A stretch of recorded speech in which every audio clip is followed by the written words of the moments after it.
So I'm going to see if I can gather my thoughts well enough to pick this one apart.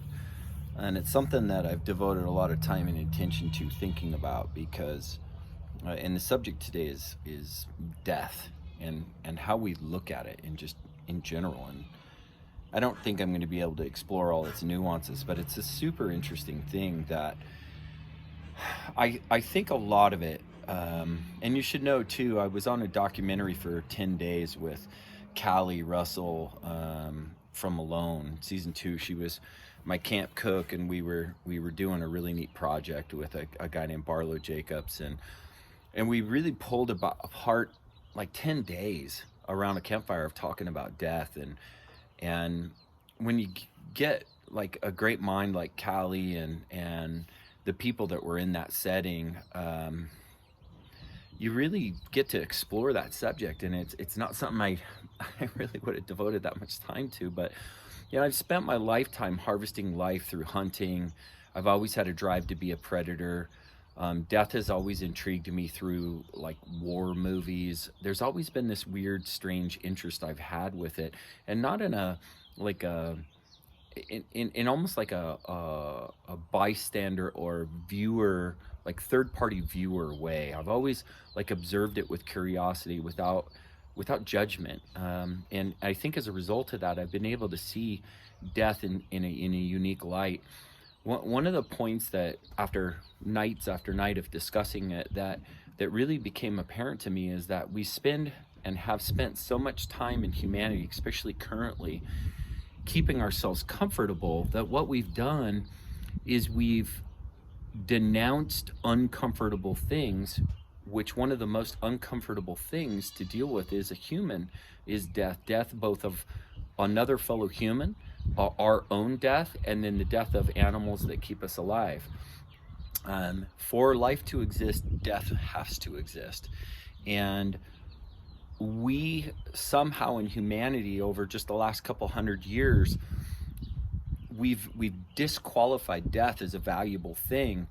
And if you actually think about it analytically, life is just birth is as beautiful of a thing as death is, but we treat it on a lower plane or as something to be avoided. So much so that as little as 150 years ago, at my age, at 50, I for sure would have buried, well, probably for sure would have buried a sibling. I would have probably buried both my parents, definitely my grandparents.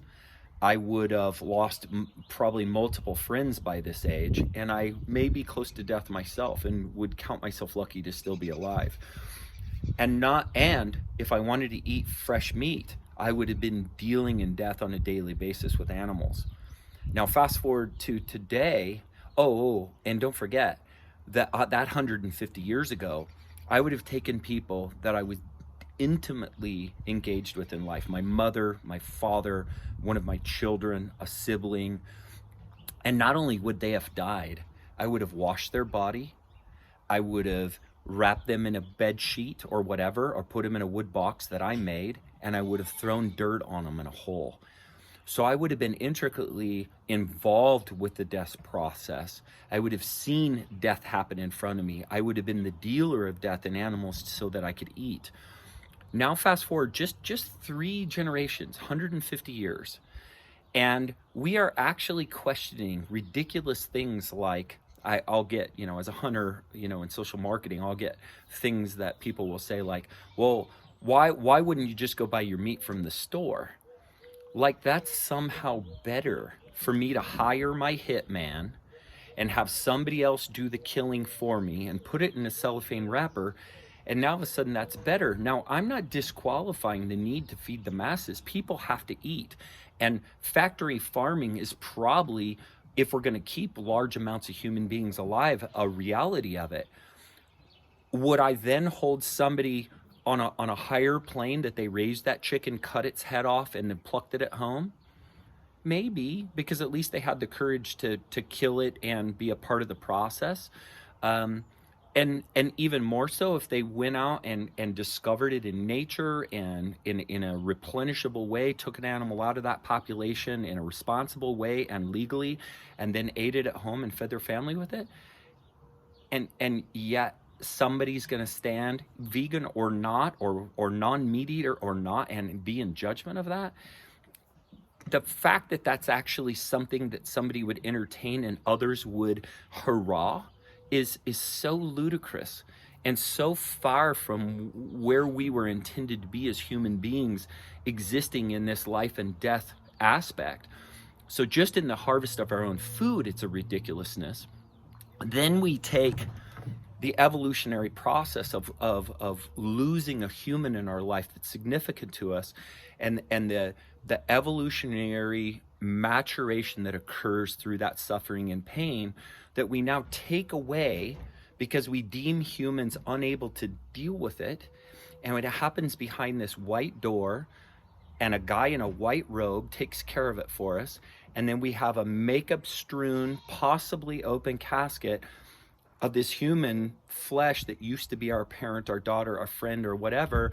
And that's the custom that we've adopted today to have people pass. It's just really a strange thing. So my point isn't to really say that what we're doing today is wrong, but my point is to remind those who are seeing this to remember where we came from and the value of that. And then the openness, the flow of creating an open look at what may be going on around us in death of human beings and in death of animals, and the celebration, the welcoming of that process in the same way that we would welcome birth. If we look at birth and death on the same as a beginning and an end with no more value, I think it changes how we look at it and how we can embrace it, how we can accept it, how we can support others that are a part of it, how we can grow from it. So I think there's so much to be learned from the subject of death and how it's approached and how modern society looks at it. I think that there's a place that for me, and to speak to it because I am, known in the goat world, and as the goat guy, what I would say, and how I'm going to finish this, is that if you believe in some sort of entity greater than ourselves that has this divine orchestration, this energetic flow, Christian flow, whatever your choice, I choose to leave the dogma side of this stuff out of this. And if we look at that there is a role that we all have, an interplay in this, that the animals that are a part of the natural process, whether it's a wolf eating it or us eating it, or a bear eating a wolf, or a human eating a wolf or a bear or a goat or a horse or a cow or a quail, we give different animals these crazy different values. And I understand I have an affinity towards a certain animal. Certain animals feel special to me, but they still all are a part of the energetic and flow of energy and in through the form of meat and a soul and a spirit and existence. It's all in flow. And so if that's true, then we have certain roles within that if we believe that there's some kind of divine orchestration, which I believe. And if that's true, then ungulates, for the most part, hoofed animals, are their intention is to be a prey species. They're intended to eat grass, transfer that energy into meat, and then feed predators, and so goes on this very natural cycle. And if that's the flow of that, our goats, they're intended, which I believe they understand deeper than we do, I think they have a clearer understanding of that end of that role, is to then feed something. And I believe to take our goats as they age and to then think about snuffing out their life in whatever way, shoot them, give them an injection, whatever it is, but then to choose to put them in a hole and bury them, in my opinion, is disrespectful. And I say that really with kid gloves, because I get that people really love them and I love them, but I see it as my duty to be courageous enough to not only take their life, but to take the meat off of their body. And these are my buddies. I mean, Chester's, I'm really close to him. I'm gonna be sad for weeks. But I've killed many of my goats and ate them, and I shoot them in the back of the head in a gentle and as gentle as that process can be. And they have a last, feeding of grain, that one thing that they never can get as as adults. They just never get their shot at it. And I shoot them and I butcher them and I eat them, and I do it all with gratitude and grace and love and respect. And